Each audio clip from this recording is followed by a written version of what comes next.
मेरे चैनल का नाम दिनेश भक्ति ब्लॉग है। मैं रामचरितमानस का पाठ सुनाने जा रहा हूँ, ध्यान से सुनिए। नार बिलोकं हर्ष हिय निज निज रुचि अनुरूप, जन सोहित सिंगार धर मूरत परम अनूप। स्त्रियां हृदय में हर्षित होकर अपनी अपनी रुचि के अनुसार उन्हें देख रही हैं, मानो श्रृंगार रस ही परम अनुरूप मूर्ति धारण किए सुशोभित हो रहा हो। बिंदु से प्रभु विराटमय दिशा, भवमुख कर पग लोचन सीसा। जनक जात अब लोकें कैसे, सजन सगे प्रिय लगें जैसे। विद्वानों को प्रभु विराट रूप में दिखाई दे, जिसके बहुत से मुख, हाथ, पैर, नेत्र और सिर हैं। जानकी जी के सजातीय कुटुंबीय प्रभु को किस तरह कैसे प्रिय रूप में देख रहे हैं, जैसे सगे सजन संबंधी प्रिय लगते हैं। सहित विदेह बिलोकं रानी, शिशु सम प्रीत न जाति बखानी। जोगिन परम तत्वमय भाषा, शांत सिद्ध सम सहज प्रकाशा। जनक समेत रानियों उन्हें अपने बच्चे के समान देख रही हैं। उनकी प्रीति का वर्णन नहीं किया जा सकता। योगियों को वो शांत, शुद्ध, सम और स्वतः प्रकाश परम तत्व के रूप में दिखे। हरि भगवंत देख दो भाता, इष्ट देव एवं सब सुख दाता। रामाय चितब भाई जय दिसिया, सो स्नेह सुख नय कथनीहा। हरि भक्तों ने दोनों भाइयों को सब सुखों के देने वाले इष्ट देव के समान देखा। सीता जी जिस भाव से रामचंद्र जी को देख रही हैं, वह स्नेह और सुख तो कहने में ही नहीं आता। और अनुभवत न कह सक सोऊ, कवन प्रकार कहे कब कोऊ। यही विद रहा जय जस भाऊ, ते तस देखऊं कौशल राऊ। उस स्नेह और सुख का वे हृदय में अनुभव कर रही हैं, पर वे भी उसे कह नहीं सकती। फिर कोई कवि से किस प्रकार कह सकता है। इस प्रकार जिसका जैसा भाव था, उसने कौशलाधीश रामचंद्र जी को वैसा ही देखा।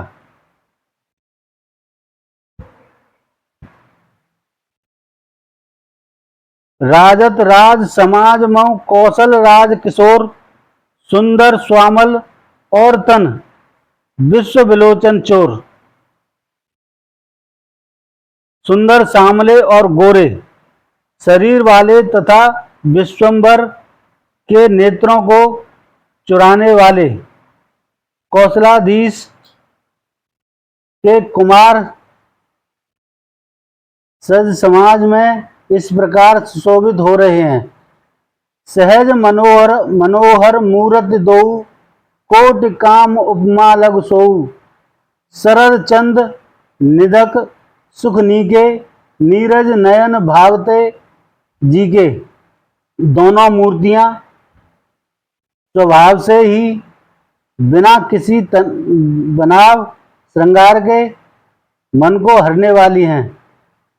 करोड़ों कामदेवों की उपमा भी उनके लिए तुच्छ है। उनके सुंदर सुख शरद पूर्णिमा के चंद्रमा की भी निंदा करने वाले, उस नीचा दिखाने वाले हैं, और कमल के समान नेत्र मन को बहुत ही भाते हैं। चितवन चारु मार मुन हरणी, भावत हृदय जात नहीं वरनी। कल कपोल श्रुत कुंडल लोला, चिबुक अधर सुंदर मृद बोला। सुंदर चितवन सारे संसार के मन को हरने वाले, कामदेव के भी मन को हरने वाली है। यह हृदय को बहुत ही प्यारी लगती है, पर उसका वर्णन नहीं किया जा सकता। सुंदर गाल हैं, कानों में चंडल हैं, झूमते हुए कुंडल हैं, थोड़ी और अधर होठ सुंदर हैं, कोमल बाणी है।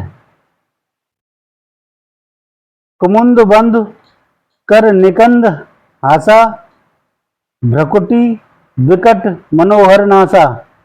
भाल विशाल तिलक झलकाही, कच बिलोक अल अविल लजाही। हंसी चंद्रमा की किरणों का तिरस्कार करने वाली है। भौहें टेढ़ी और नासिका मनोहर है। ऊंचे चौड़े ललाट पर तिलक झलक रहे हैं, दीप्तिमान हो रहे हैं। काले घुंघराले बालों को देखकर भौरों की पंक्तियां भी लजा जाती हैं।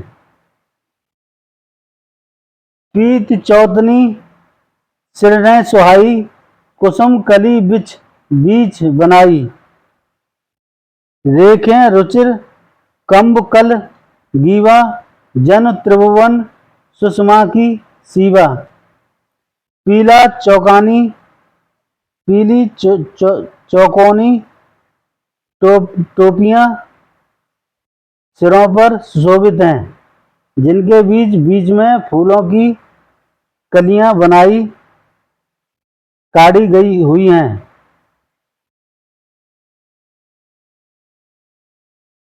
सुब्ध के समान सुंदर गोल गले में मनोहर 3 रेखाएं हैं, जो मानो तीनों लोगों की सुंदरता की सीमा को बता रही हैं।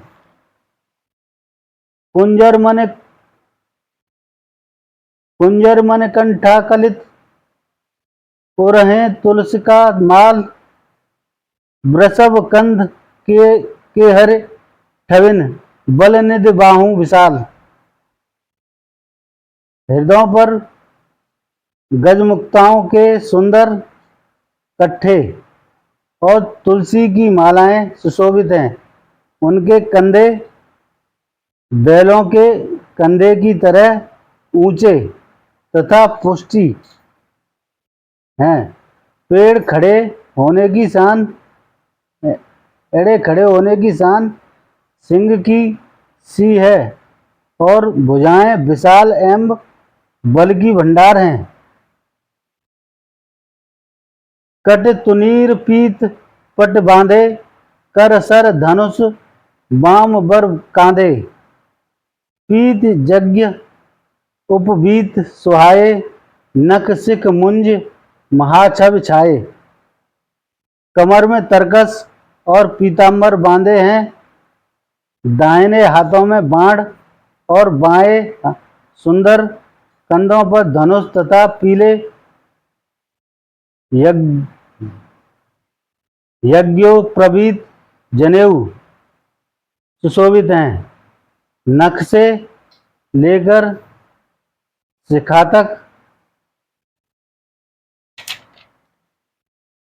सब अंग सुंदर हैं, उन पर महान शोभा छाई हुई है। देख लोग सब भय सुखारे, एक टक लोचन चलत न तारे। हर्षे जनक देख दो भाई, मुनि पद कमल गहे तब जाई। उन्हें देखकर सब लोग सुखी हुए, नेत्र एकटक निमेष शून्य हैं, और तारे पुतलियां भी नहीं चलते। जनक जी दोनों भाइयों को देखकर हर्षित हुए, तब उन्होंने जाकर मुनि के चरण कमल पकड़ लिए। कर बिनती निज कथा सुनाई, रंग अबन सब मुने दिखाई। जय जय जाय कुंवर वर दोऊ, तय तय चिकित चितव सब को। विनती करके अपनी कथा सुनाई और मुनि को सारी रंगभूमि यज्ञशाला दिखलाई। मुनि के साथ दोनों श्रेष्ठ राजकुमार जहाँ जहाँ जाते हैं वहाँ वहाँ सब कोई आश्चर्यचकित हो देखने लगते हैं। निज निज रूख रामाय सब देखा, कोई न जान कछ परम विशेषा। भली रचना मुन नृप सन कहेऊ, राजा मुदित महासुख लेहू। सबने राम जी को अपनी अपनी ओर से मुख किए हुए देखा, परंतु इसका कुछ भी विशेष रहस्य कोई नहीं जान सका। मुनि ने राजा से कहा, रंगभूमि की रचना बड़ी सुंदर है। विश्वामित्र जैसे निष्प्रभ विरक्त और ज्ञानी मुनि से रचना की प्रशंसा सुनकर राजा प्रसन्न हुए और उन्हें बड़ा सुख मिला। सब मंचौ ते मंच एक सुंदर विशद विशाल, मुनि समेत दो बंधु तय बैठारे महिपाल। सब मंचों से एक मंच अधिक सुंदर, उज्जवल और विशाल था। स्वयं राजा ने मुनि सहित दोनों भाइयों को उस पर बैठाया।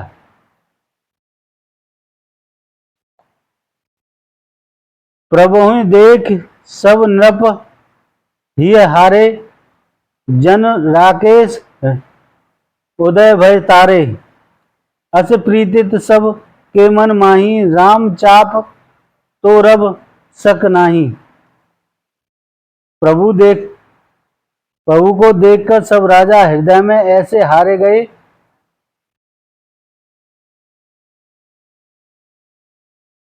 निराश एवं उत्साहहीन हो देखकर सबके मन में ऐसा विश्वास हो गया कि रामचंद्र जी ही धनुष तोड़ेंगे, इसमें संदेह नहीं है। बिन बजेऊ भव धनुष विशाला, मेलें सिय राम और माला। अस विचार गवनऊ घर भाई, जस प्रताप बल तेज गवाई। इधर उनके रूप की देखकर सबके मन में निश्चय हो गया कि शिवजी के विशाल धनुष को जो संभव है न टूट सके। बिना तोड़े भी सीता जी रामचंद्र जी के ही गले में जयमाला डालेंगी, अर्थात दोनों तरह से ही हमारी हार होगी और विजय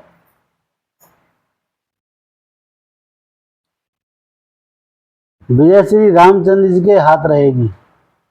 यूँ सोचकर वे कहने लगे, हे भाई, ऐसा विचार कर यश प्रताप बल और तेज गंवाकर अपने अपने घर चलो। बेहसे अपर भूप सुन गानी, जे अविवेक अंध अभियानी। तोरे धनुष ब्याह अब गाह, बिन तोरे को कुंवर ब्याह। दूसरे राजा जो अविवेक से अंधे हो रहे थे और अभिमानी थे, यह बात सुनकर बहुत हंसे। उन्होंने कहा, धनुष तोड़ने पर भी विवाह होना कठिन है, अर्थात सहज ही में हम जानकी को हाथ से जाने नहीं देंगे।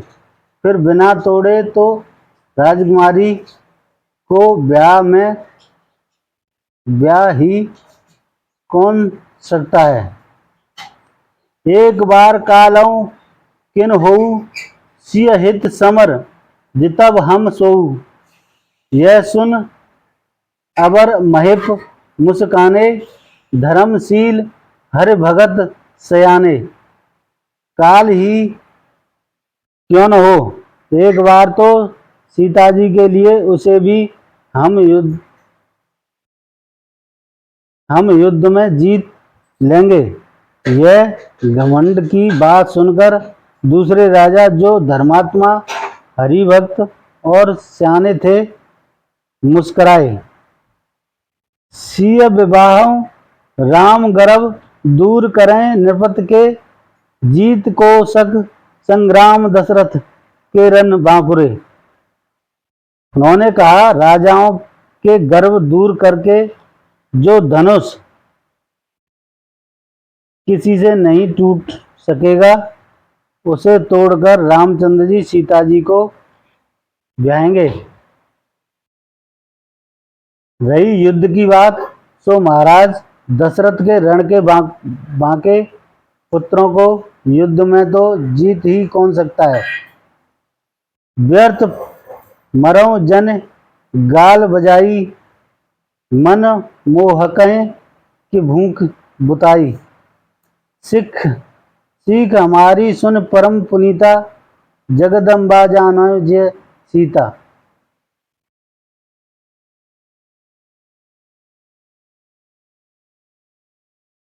गाल बजाकर व्यर्थ ही मत करो, मन के लड्डुओं से भी कहीं भी भूख बुझती है।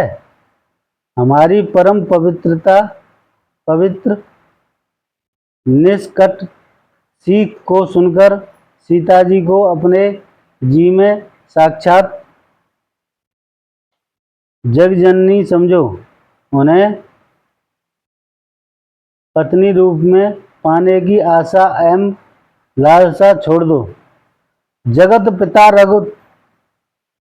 रघुपति हैं बिचारी, भरी लोचन छब लेहो निहारी।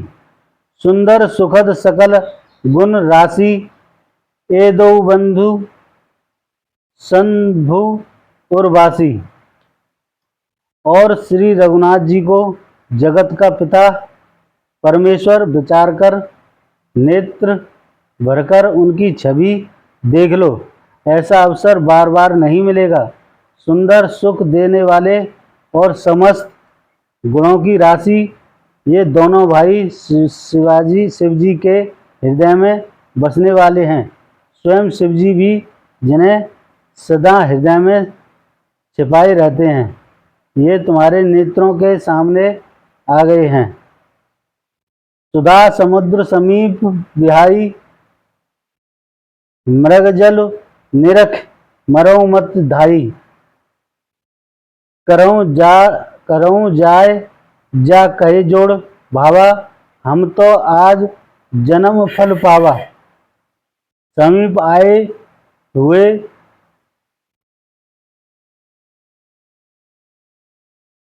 अमृत के समुद्र को छोड़कर तुम जगत जननी जानकी को पति रूप में पाने की दुराशा रूप मिथ्या मृगजल को देखकर दौड़कर क्यों मरते हो। फिर भाई, जिसको जो अच्छा लगे वही जाकर करो। हमने तो श्री रामचंद्र जी के दर्शन करके आज जन्म लेने का फल पा लिया है, जीवन और जन्म का सफल कर लिया है।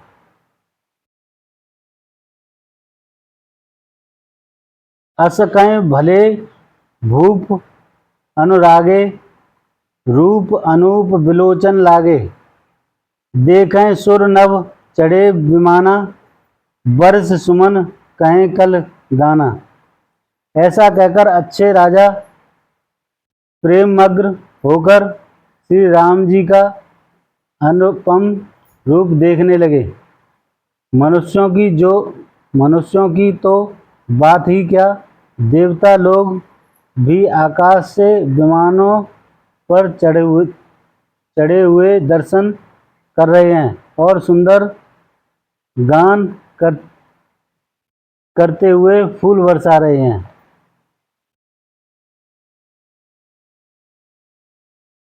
जानी सु बसरऊ सिय तब पठई जानकी बोल, चतुर सखी सुंदर सकल सादर चली लिबाय। तब तब सुबसर तब सो अवसर जानकर जनक जी ने सीता जी को बुला भेजा। सब चतुर और सुंदर सखियां आदर पूर्वक उन्हें लेवा चली। सिय शोभा नहीं जाय बखानी, जगदम्बिका रूप गुण खानी। उपमा सकल मोय लघु लागी, प्राकृत नार अंग अनुरागी। रूप और गुणों की खान जगत जननी जानकी जी, शोभा का वर्णन नहीं हो सकता। उनके लिए मुझे काव्य की सब उपमाएं तुच्छ लगती हैं, क्योंकि वे लौकिक स्त्रियों के अंगों से अनुराग रखने वाली हैं, अर्थात वे जगत की स्त्रियों के अंगों को दी जाती हैं। काव्य की उपमाएं सब त्रिगुणात्मक मायिक जगत से ली गई हैं। उन्हें भगवान की स्वरूप शक्ति श्री जानकी जी के अप्राकृतिक चिन्मय अंगों के लिए प्रयुक्त करना, उनका अपमान करना और अपने को उपहासास्पद बनाना है। सिय बनयई ते उपमा देई, को कब कहाय अजस को लेई। जो पटत्यय तीय सम